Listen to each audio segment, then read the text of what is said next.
Hey guys, it's fyroah here, and I'm super happy to say that I can show you guys yet another 1.16 random seed personal best run. I'm super happy with this time. It's the first random seed PB since my 1731 that I've been super happy about. And yeah, I'm super excited to show you guys, and we're getting right into the run. So here it is. Spawn next to one tree, which is not optimal. I like to start with a wood axe after 3 logs and then get 5 more and then just backload logs whenever I get a chance. But I recognize that, hey, the rest of these trees are way too far away, and I don't really care. I probably could have went to the one on the left, but I was like, whatever, this is good enough for a boat. I can make some doors. I'll be fine. I can get the bowls later. I don't really need the last 2 logs. And we'll see in a little bit that I kind of did. And so I'm looking around for a shipwreck. Spotted in the top left here a full mast, which is great because it's got a food chest and the iron chest and potentially a map chest. Well, it has all 3, right? But the map potentially can be good or not. Point is, they're good shipwrecks. That's the point. So yeah, come in looting here, and we'll see right here why getting more wood would have been nice, because for some reason the ship decided to generate inside the wall here, and I didn't have enough wood for a pickaxe. And you see me thinking about it here for a second, and I decided the best course of action would just to be punch the stone for about however long this is, 10 seconds, 15 seconds. I just said screw it. So if I had one more log, this wouldn't have been an issue. But it pays off. We get the wood, or we get the iron and the gold. We get 11 iron in total, which is great, which means I can make everything.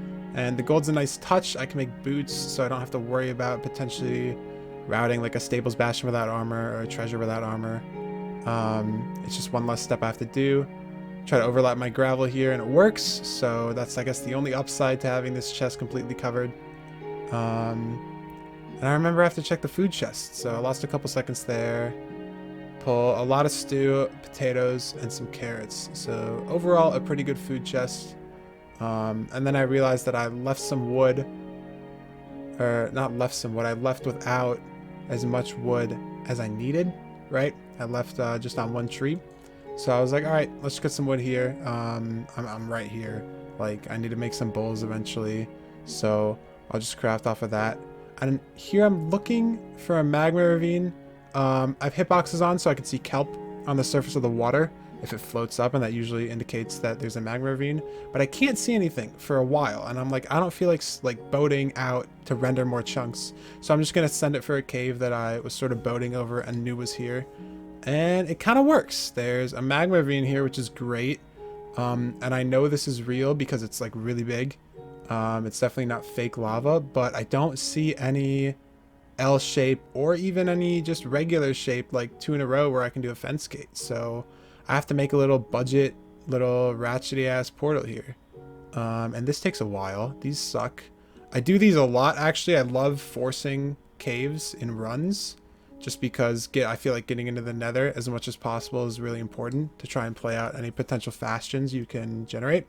So I do these pretty well, but even though I do them well, they're still really slow. Like, you gotta mine like 20 blocks, get all the obsidian, do it 10 times, whereas just door portals, it's 3 doors, bam, bam, bam, and you're in. So this is really slow. My brain kind of hurt a little bit there, trying to figure out how to get the lava, but I think I did a pretty good job here getting in off of this.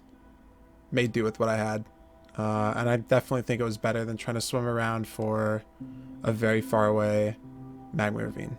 So get in 403, which is world record pace, right? Like, the nether's good, but it's not something I aim for. I love to aim for sub 4, and even sub 3 if I can on the right seed. But the fact that I didn't have a tree, I had to punch through the shipwreck, and just everything made this not even a sub 4. So I was like, all right, whatever. That's fine. I'll play it out. Gotta look at the nether. Spawned in a ravine, so I'm coming up. I don't see anything instantly, which, you know, is always not what you want, but that doesn't happen like ever. And now we're pumping the E counter. This is a strat sort of popularized and developed by K4 recently, where you can sort of X-ray for bastions using the E counter in the top left of the screen. And I'm trying to figure out where they are. And over here, you can see right here when I paused, This spikes to about 80. And I turned down my render distance to try and figure out how close it was. And there were still some entities in the render. So I was like, it might be pretty close. Which was actually wrong. It was just showing the stuff around the warped forest. So it's something I definitely need to get better at. I thought it was closer here. And it's sort of the reason why I kept playing this run out. Because as you can see, there's not really many places to go. Like I kind of get stuck here in these ravines. And I try to decide to x-ray again to make sure I'm going the right way. And which is good because I would have went to the left here and probably reset the run. And thank God there's an opening up here to the top right. Otherwise, I probably would have reset this run, right? Like I'm 5.5 minutes in. I haven't even seen the bastion. I don't know where it is. I don't even know if this opens up.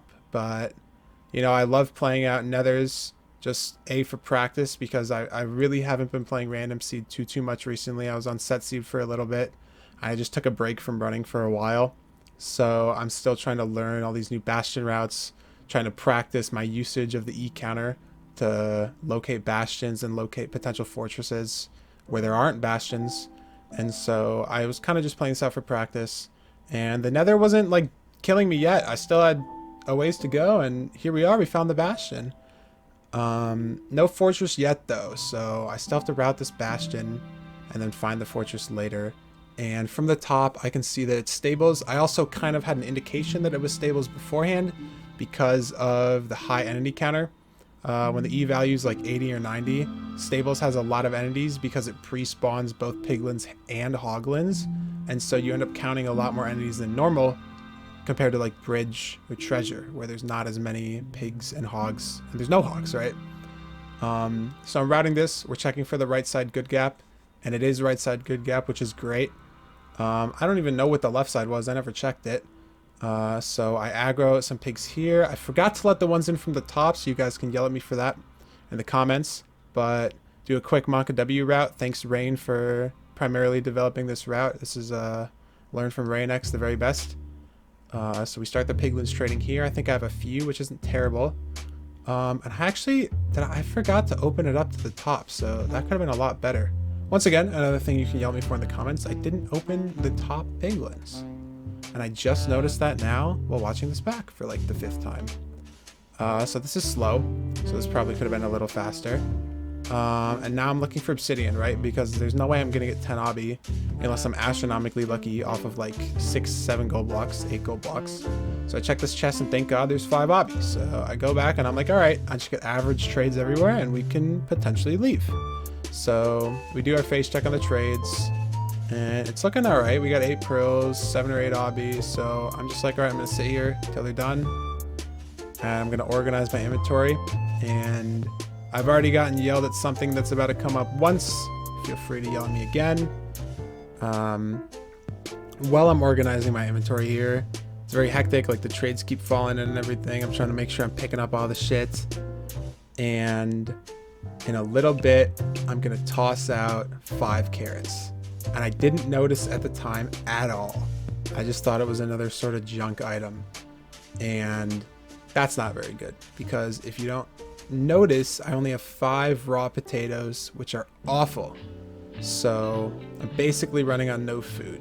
But in other news, right, like back to the run, I've gotten all my stuff from the bastion, and now I'm trying to find a fortress. And based on the E counter, I know with pretty much like 100% certainty there's not a bastion in this neighboring region, this negative region that I'm close to. And as you can see right there, I popped in my F3 on 30 FOV again to double check, and I saw no spikes. So unless it was at the very edge of the region, I was pretty sure there was going to be a fortress or either a basalt delta, and then the run's dead anyways. So I was pretty confident in full sending it over here, and it didn't turn out well at the start. You can't really see a fortress from here on out, and I'm 9 minutes into the run. For reference, I've had runs where I've been blind traveling already, so this definitely was not good pace by any means, but you know, I have stuff. I'll play it out. There isn't a reset until I know there is or isn't a fortress. And there it is, all the way back on the top left, far away. But I kind of struggle to get there because I have 0 food basically. Potatoes, like I said, suck. I'm building with a terrible block. I should have switched to like netherrack or gravel here, which I ended up doing, but it was a little too late. And I have 3.5 hearts, so I can pearl once and then I'm screwed. And so I decide, hey, there's a hoglin right here. I can deck him out. If I do it correctly, I can get hit like once without dying, and I should get some food for the rest of the run. And I end up doing that, but as you'll see right here, I get backstabbed by his friend. So I get hit twice. I get down to half a heart, which I'm very, very lucky I didn't die. End up decking out the friend. I played that really safe, which caused me to not pick up the pork chop. I really, really didn't want to get hit because I saw the fortress already. I was like, all right, well, I can finish this run, right? Like, it might not be great, but I can finish the run at least, or at least get to the blind and see what happens. So we got 2 pork chop, which sucks. I can get between 1 and 4, but it's enough to where I can like throw a pearl or 2, and that's exactly what I do. And I land on the fortress with a great throw and immediately find some reds, which is great because I have dandelions from the surface earlier. So if I can find some brown mushrooms, our food situation, it's golden, because saturation stews using dandelions in your crafting recipe are absolutely insane food source. And lucky, I don't even know how this is possible. I just stumble upon browns on my way to a double blaze spawner. So this is great for rates and it's great for food. So the run is starting to look a lot better. It's still very slow. World record pace is out of the nether by now and finding the stronghold, and like second place is out of the nether by now and finding the stronghold, and yada yada yada. This pace is bad at the end of the day. But I'm playing it out like, why are you resetting at a blaze spawner? Who knows what could happen, right? Like, at least throw a couple eyes and see what happens. That's sort of my mentality, and I think a lot of runners should play like that, you know? One, just to like, the game's fun, right? And like, I enjoy getting better and just practicing. And 2, like, playing out more end fights will help you with potential nerfs that you can get. Like, if you've been in the end a million times, the dragon's not going to scare you as much as like, oh, I've only been in the end like twice in the past week, so I haven't done a 1 cycle in 4 days. So I am a big believer of always playing out runs no matter what, as long as like they're finishable, right? And I don't mean like just try and send for like a triple extra regional fortress or play classic for 30 minutes till you get pearls. Like, obviously play within your bounds, but a run like this, which I know is slow, but it's not like awfully slow and it's still good practice. Like, I just like to play this out. So anyways, done with the stupid commentary. Got the blaze rods off the double spawner, good rates, heading over to 150 to blind. And I don't get there exactly, but I will thank whatever power above me that made this happen, because this right here is the reason you're watching the video. As you guys can see, we hit the blind at 13 minutes, and you might wonder, well, Feinberg, how does this run end in 2 minutes? And here's how. As far as I know, this is probably the 5th time this has ever happened. This is the only time it's happened on pace like this. I had to pause to think about what just happened. I was like completely shocked, woke me up entirely. And yeah, I started routing the stronghold. I haven't even crafted my eyes yet. And that was just incredibly unexpected. The odds of this happening are so low.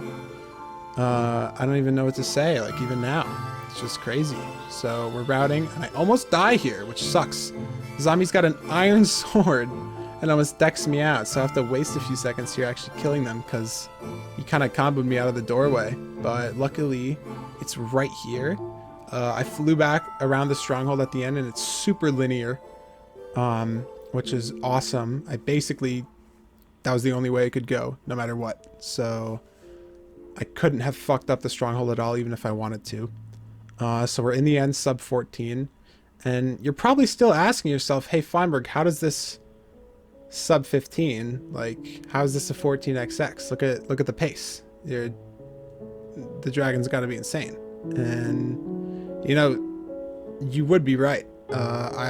All the set seed practice has definitely paid off, you know.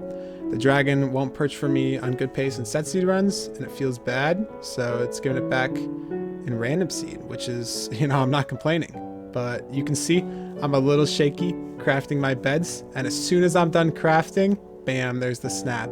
And I whiff the first pearl, and I'm shaking really hard, but I know I have to 4-bed, and I pull out all the power in me, and there it is. An incredible, incredible endgame split. Definitely the fastest ever so far, and probably the fastest for a very long time. If you guys couldn't tell, that was just incredibly lucky post blind. Finishing a run sub 15 off of a 1250 blind is just unheard of until today. And yeah, that's the run. It puts me in 6th place as of this recording. You know, it feels really weird because the first 12 minutes of the run are very slow, like compared to world record pace. It's like a generic sub 20 kind of, and then the last 2 minutes is something that you'd expect to see in a world record 5 years down the line, right? Like how someone gets a sub 10 is pulling out that sort of end game split. And so just having the run just sort of flip a switch there in the middle is super, super weird. But you know, I'm not complaining. I'd like to think the grind paid off. Yeah, I mean, there are seeds that I hit way better blinds, but there are seeds that, you know, those seeds blind travel was 2,000 blocks away, and this one was 0, and I was in the library. And it's crazy. I'm super happy with a sub 15. It's a huge milestone that I'm amazingly excited to have passed. There's the seed if you guys want to check and hit the blind travel for yourself. Maybe see if you can get in the portal room if you place it a little differently or stand a little differently. But yeah, that's about it. I'd like to thank K4 for the recent developments in speedrunning tactics and strategies, most specifically the E counter, for stuff like that, and everybody else whose strats that I used in this run, all the bastion routing, all the fortress tips, all the food management, stuff like that. I mean, I can play the game fast, but I haven't learned anything or developed any strategies myself. I learned from the best, and I learned from the people that research the game intensively and make it happen. So definitely huge props to them for enabling this game to go down to the times and the incredible runs that we're seeing in the last couple weeks, last month or two. So yeah, that's it. It's crazy. I don't know. Thank you guys for watching. I hope I can release another one of these soon, sooner rather than later. I'm definitely going for world record attempts now on my stream, more so than I was when I had a 1631. There's a little bit less room there in between my PB and world record. So I'd love if you could follow and check me out while I'm live at twitch.tv/Feinberg. And you can subscribe and like if you're cool. I mean, you don't have to. I'm not going to force you. You don't really get anything. You get notifications if you turn them on, but it makes me feel a little happy. So yeah, that's about it. Thanks for watching, guys. Peace.